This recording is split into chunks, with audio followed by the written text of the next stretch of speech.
I love Tommy this week. Tom Brady, I think, is going to have another big game internationally. Do you know that he is 3-0 in international play? Do you know that he has passed for over 300 yards in 3 international games?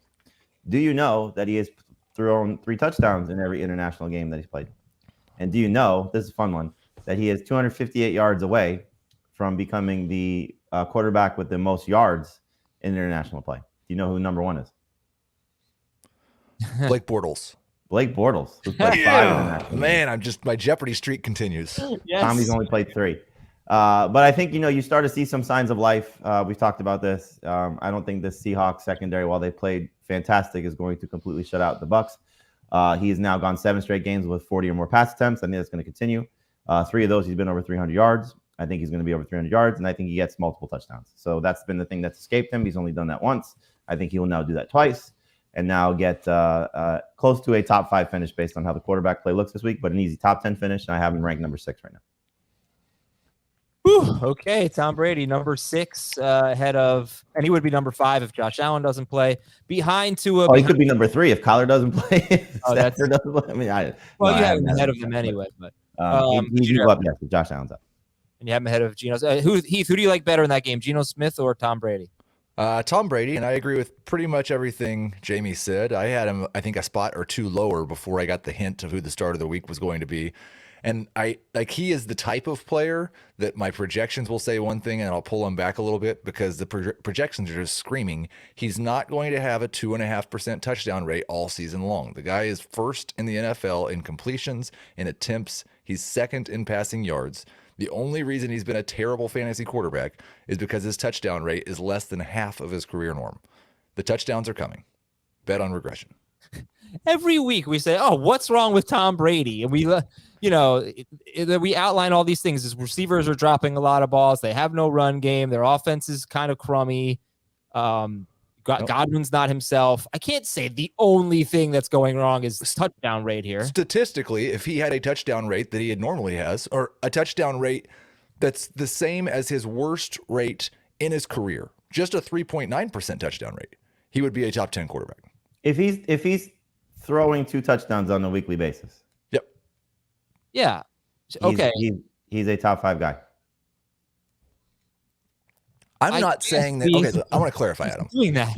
I'm not saying that the touchdown rate thing is entirely luck. I am saying that bad quarterbacks, rookie quarterbacks, terrible quarterbacks do not have a 2.5% touchdown rate for an entire season. Yeah. All right. Even if they're bad, it should be higher than it is. Okay. Let's start Tom Brady. Let's trade McCaffrey for Brady. Heath, who do you love this week? That's brilliant. I was going to say Chris Godwin, but he's tied to Tom Brady, so I will try to think of someone besides those guys. Godwin scores his first touchdown this week. 100, maybe two, but he definitely scores his first touchdown this week. I'm kind of starting to love the Jags.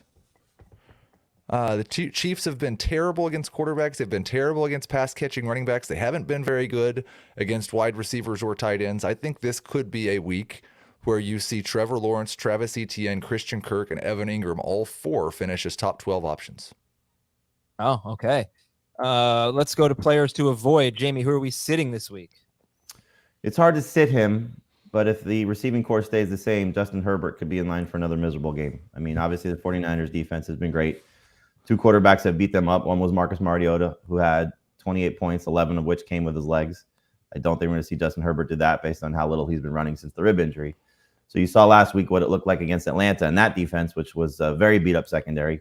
49ers coming off their bye week should be close to full strength for where they are. I think it's just tough for Herbert. He's got 1 game over 16 fantasy points in his last 4, and he just hasn't looked right. And so take away his top 2 receivers, tough matchup, back-to-back games on the road. I just don't love the setup for him. So maybe he gets some garbage time production, falls into some good numbers, but 245, 1-1 against the Falcons when he threw 40 attempts, when he had 40 attempts, excuse me. Typically that should be a huge game for Herbert. He just doesn't look right now without his top guys. Mm-hmm. Okay, and we'll check in on the 49ers injury report because that's the second game I think we'll be looking at today. I think we start with the Bills and the Vikings and then the Niners and the Chargers.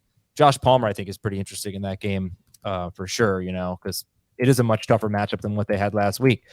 Heath, ready to avoid someone other than me? I'll stick with the theme from the love segment. I'm pretty scared of the Cowboys passing game. And I've talked about this already this week, and there's extenuating factors that maybe it won't be a thing.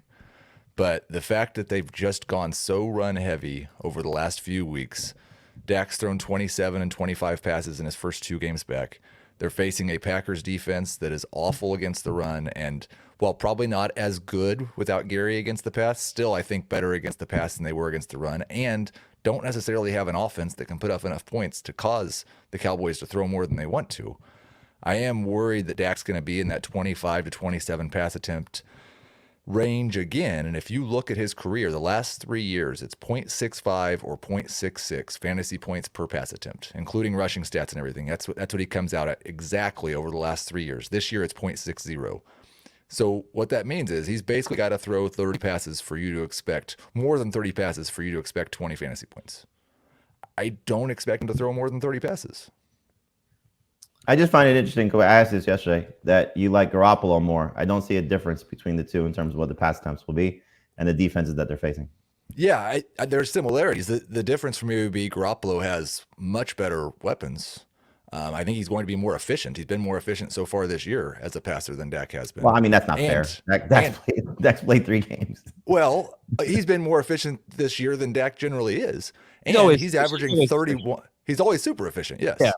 He's averaging 31 and a half pass attempts per game. That's 5 more than Dak. Right. He had 2 games. Garoppolo's pass attempts have been very, very much tied to San Francisco's defense. And, because the last 4 games, the Niners have had 2 pretty bad defensive performances and 2 good ones. And Garoppolo's had, the pass attempts have been up and down. Mm-hmm. They're facing the Chargers. Jamie just said he doesn't like Justin Herbert. But let me ask you this. What you love Tom Brady, you want to avoid Justin Herbert. What is the difference between the two? Those 2 teams are, sorry to pivot away from the Dallas conversation, but those 2 teams are 1 and 2 in pass attempts. I don't think Brady has a huge edge there. I mean, maybe a little bit of an edge.